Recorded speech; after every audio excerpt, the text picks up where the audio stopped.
adalah Brio RS yang baru. Dan ini adalah Brio Satya yang baru. Dan buat detailnya, simak di 10 hal yang perlu kalian ketahui tentang Brio RS dan Brio Satya yang baru.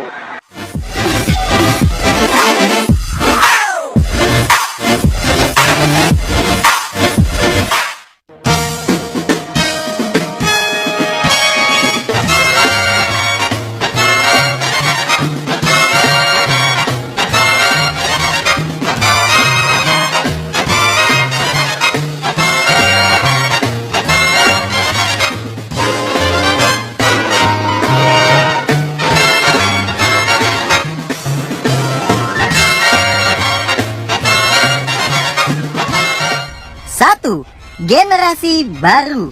Ini adalah Brio generasi kedua, yang artinya ini udah berbeda dari Brio yang awalnya keluar di tahun 2011. Well, katanya sih beda, tapi setengah pintu ke depan ini masih kelihatan persis kayak Brio sebelumnya, tapi wajahnya diganti punya Mobilio aja. Anyway, pintu belakang sampai ke belakang Brio dirancang ulang secara total. Ban belakang dimundurin 60 mm dan panjang keseluruhannya nambah sekitar 200 mm dibanding Brio sebelumnya. Mengingat platform fleksibelnya Brio yang bisa dimodifikasi jadi Mobilio dan BRV, membuat bagian belakang jadi lebih panjang seperti ini memang dimungkinkan tanpa mengubah platform secara keseluruhan, seperti yang dilakukan Honda Amaze alias Brio sedan baru di India. Alhasil, angka lebar dan tinggi Brio ini masih sama persis kayak generasi sebelumnya. Dan bahkan interior bagian depan pun juga masih sama persis kayak sebelumnya. Menurut kalian Brio baru ini cocoknya disebut generasi kedua atau generasi 1,5? 2. Varian. Terlepas gimana menurut kalian perubahan Brio baru ini, kita di sini untuk bahas bedanya Brio Satya dan Brio RS yang baru. Ada totalnya 5 varian. Brio RS-nya ada 2, Brio Satya ada 3. Mulai dari yang paling murah, Brio Satya S manual, Brio Satya E manual, Brio Satya E CVT. Ketiganya tetap dikategorikan sebagai LCGC.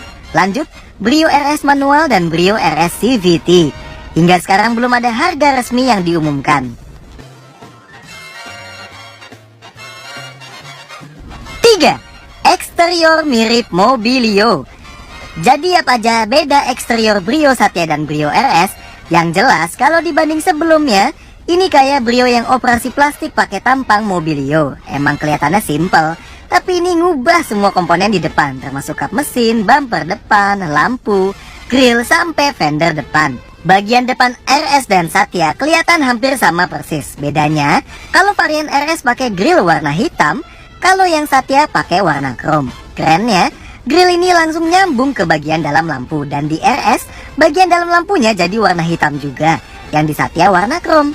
Selain itu, beda dari depan cuma ada emblem RS aja di varian RS. Detail lampu nggak ada yang beda.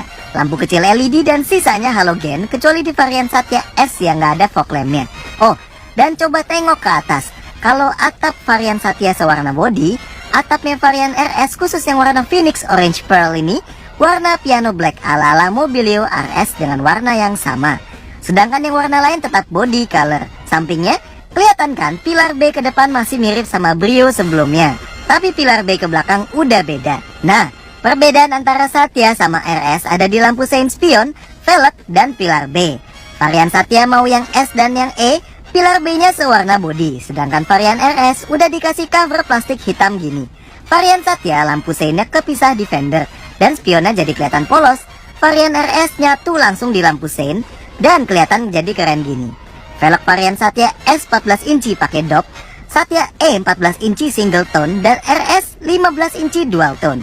Sedangkan bagian belakangnya, nah ini sisi yang full baru. Hilang sudah bokong Brio sebelumnya yang super mungil dan mayoritasnya kaca. Sekarang jadi gini, lebih membulat dan mungkin sekilas bisa bikin bernostalgia sama bagian belakangnya Jazz GD3 yang dipakein lampu Honda Freed. Atau mirip bentuk Datsun Go. Anyway, beda Satya dan RS. Kalau varian Satya bagian atasnya pakai spoiler yang terintegrasi gini dan high mount stop lampnya berbentuk membulat, sedangkan RS pakai spoiler terpisah yang lebih besar dan bentuk high mount stop lampnya berbeda. Varian Satya S nggak ada wiper belakang, sedangkan Satya E ini ada dan RS juga ada. Semuanya nggak ada di fogger. Varian Satya bumper bawahnya lebih polos, kalau varian RS udah dikasih diffuser ala-ala hitam gini, jadi kelihatan lebih garang dan bikin panjang keseluruhan RS lebih panjang 15 mm dibanding Satya. Sedangkan pemakaian emblem juga beda banget. Satya pakai emblem khusus LCGC, sebelah kiri tulisannya Honda Prospect Motor dan sebelah kanan tulisannya Brio Satya. Kalau Brio RS pakai emblem Honda standar, sebelah kiri tulisannya Brio aja dan sebelah kanan RS. Lampu belakang sama buat semua varian, full halogen dengan high mount stop lamp LED. 4. Interior mirip sebelumnya. Interior ini, masih mirip banget sama Brio sebelumnya. Bukan hal yang buruk sih, kita suka desain dashboard Brio sebelum ini. Asal jangan sama kayak Brio yang pertama kali aja, soalnya berlebih simpelnya.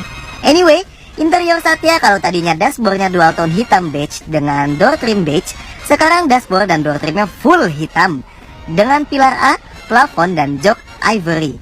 Oh iya, yang baru di door trim ini ada selipan warna ivory di sandaran tangannya. Fascia tengahnya udah piano black dan buat Satya semua head unitnya pakai 2 DIN gini yang udah ada USB, aux dan bahkan Bluetooth. Varian Satya juga udah pakai AC digital gini. Kontrol audio setir ini cuma ada di Satya E, Satya S nggak ada. Dan nggak ada tweeter di pilar A Satya. Sedangkan interior RS full hitam, termasuk pilar A dan plafon hitam. Buat bedainnya, di dashboard list-list yang di Satya warna silver, kalau di RS warna orange. Di door trimnya juga kombinasi warna hitam dan orange. Dan instrumen clusternya ada lingkar orange plus emblem RS. Dan head unitnya 2 DIN layar sentuh. Bedanya lagi, jok depan Satya tetap pakai model terintegrasi headrestnya, sedangkan yang RS pakai model baru yang udah adjustable. Sedangkan di bagian belakang sama-sama udah pakai jok baru dengan headrest adjustable. Sun visor di RS dan Satya cuma beda warna aja. Kedua-duanya sama-sama belum ada card holder, tapi di kiri dan kanan udah ada kacanya. 5. Konfigurasi jok. Handle pintu ini masih sama persis dibanding Brio sebelumnya dan pintunya pun tetap sama ringannya kayak sebelumnya. Ruang buat sandaran kaki kiri pengemudi emang cukup luas, tapi belum disediakan pad plastik tambahan. Duduk di Brio sini, posisinya termasuk rendah tapi dengan visibilitas bagus.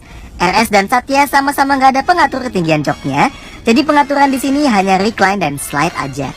Seatbelt belum bisa dinaik turunin. Nah, yang beda adalah headrestnya. Di Satya masih pakai headrest terintegrasi yang untungnya bentuknya super tinggi gini. Sudutnya emang agak tegak, jadi kalau kita pengen sandaran sambil nyetir, pasti kepalanya agak mundur. Sedangkan di RS headrestnya udah bisa dinaik turunin gini, nice. Tapi sudutnya juga masih agak tegak mirip-mirip di Satya. Sama-sama belum ada armrest tengah di varian manapun. Sedangkan buat sandaran tangan di pintu masih berbahan plastik. Setirnya hanya bisa dinaik turunkan saja. Oke, kita ke belakang. Meskipun beda bentuk dari sebelumnya, tapi pintu belakang ini kerasa ringan juga kayak dulu. Nah, di dalam yang paling jelas adalah ruang kaki yang jauh lebih lega dibanding sebelumnya. Ruang kepalanya emang gak banyak sisanya, tapi masih termasuk oke. Sedangkan sekarang di semua varian udah ada headrest adjustable di ketiga sisi. Nice. Sudut jok ini fix, gak terlalu tegak dan cenderung ke relax. Gini dong. Jadi bagian belakang Brio sekarang jauh lebih proper buat diisi penumpang. Kalau mau duduk bertiga juga bisa karena gundukan di lantai tengah sini termasuk pendek. Jadi kaki gak perlu makan tempat banyak-banyak di kiri kanan. Dudukan jok ini juga nggak jauh lebih tinggi dibanding kanan kirinya, plus masih lumayan empuk. Sandarannya juga masih empuk dan ada headrest ini. Cuma seatbeltnya aja masih 2 titik di tengah. Oke. 6. Bagasi. Nggak ada beda bagasi Satya dan RS, jadi kita bakal tunjukin bagasi Brio RS saja. Sekarang pintunya nggak perlu dibuka dari depan atau pakai kunci lagi. Udah ada tombol buat buka langsung dan ini berupa tombol elektris, bukan handle fisikal. Nice. Kapasitas bagasinya dapat improvement jauh dibanding sebelumnya. Totalnya naik 84 liter. Bibir bagasinya masih dalam dan tinggi gini, jadi bisa naruh barang lebih banyak, tapi membuat keluarin barang berat jadi harus diangkat dulu. Sedangkan di bawah ini ada ban serep full size pakai motif kaleng. Lantainya udah dilapis karpet, kiri kanannya plastik. Sedangkan buat luasin kapasitas, tarik ujung kiri kanan jok belakang ini, dan dia bakal kelipet. Meski kelipetnya nggak bisa kepisah kiri kanan, dan lantainya nggak rata. Oh, dan buat tutup bagasi juga disediain handle gini dibanding sebelumnya yang harus tutup langsung dari kacanya. Nice. Detail yang agak kurang sedap dipandang, shock buat bagasi ini kelihatan banget nongol dari kaca belakang. Kayak pakai roll bar gitu mobilnya. 7. Fitur. Sebenarnya nggak banyak fitur yang beda dari Brio sebelum ini dan Brio sekarang. Perbedaan paling utama cuma di head unit. Yang Satya 2 DIN Pioneer dengan USB, aux dan Bluetooth. Sedangkan yang RS pakai Kenwood layar sentuh 6,1 inci yang punya setting audio super duper lengkap. Fiturnya bisa muter DVD, Bluetooth, USB sampai koneksi Android dan iPod. Khusus buat varian RS sudah dapat tweeter ini buat output suara lebih baik. Fitur lainnya Semua varian udah dapat AC dengan layar digital ini. Tidak ada heater, tapi ada mode buat pindahin semburan anginnya ke kaki. Tombol audio di setir ini ada buat semua varian kecuali Satya S. Dan yes, tanda panahnya masih kebalik. Plus minus di tombol track dan atas bawah di tombol volume. Pion tengah semua varian day and night manual. MID semua dapat model LCD monokrom kecil mungil gini. Buat ngubah brightness, varian otomatis ada indikator gigi, jam, dan informasinya ada odometer, 1 trip meter, dan konsumsi bahan bakar rata-rata. Auto up down power window di jendela driver buat semua varian. Dan terakhir, spion lipat elektrik buat varian RS. 8. Safety. Sebenarnya nggak ada fitur safety yang ditambah, tapi sekarang dari varian paling rendah, fitur keselamatannya udah sama kayak varian paling tinggi kecuali alarm system dan auto door lock yang belum ada buat varian Satya S. Dual airbags, rem ABS, EBD, sekarang ada buat semua varian. Nice. Yang masih kurang belum ada ISOFIX di sini. 9. Mesin dan transmisi. Nggak ada perubahan mesin dan transmisi sama sekali di Brio baru ini. Masih pakai mesin L12B 1200cc dengan iVTEC bertenaga 89 HP alias 90 PS dan torsi 110 Nm. Pilihan transmisinya manual 5 percepatan dan otomatis CVT. Sebenarnya kita nggak ada masalah sama nggak ada perubahan di segmen ini. Karena mesin 1200cc Honda ini udah termasuk kelas leading kecuali kalau harus dibandingin sama mesin 1400cc-nya Spark. Tapi ada penambahan beban 20 kg di Brio baru ini. So, apakah performanya masih bisa sebaik yang lama? Kita tunggu setelah sesi test drive. 10. Pilihan warna. Ada total 7 pilihan warna buat Brio ini. Warna hitam, putih, grey, silver, kuning, dan 2 warna eksklusif. Merah eksklusif buat Brio Satya dan orange dengan atap hitam ini eksklusif buat Brio RS. So, gimana menurut kalian soal Brio RS dan Brio Satya yang baru? Silahkan sampaikan komentar kalian di bawah, klik like, dan jangan lupa subscribe ke channel YouTube Car Mundi Indonesia supaya nggak ketinggalan sama video-video kayak gini lainnya. Dan jangan lupa juga buat mampir ke Gias 2018 di Ice Bay Stage supaya bisa langsung lihat unitnya. See you next time. Discover the latest ideas from passenger cars and commercial vehicles sole agents and 250 supporting brands in the automotive industry. Inspire yourself at Gias 2018.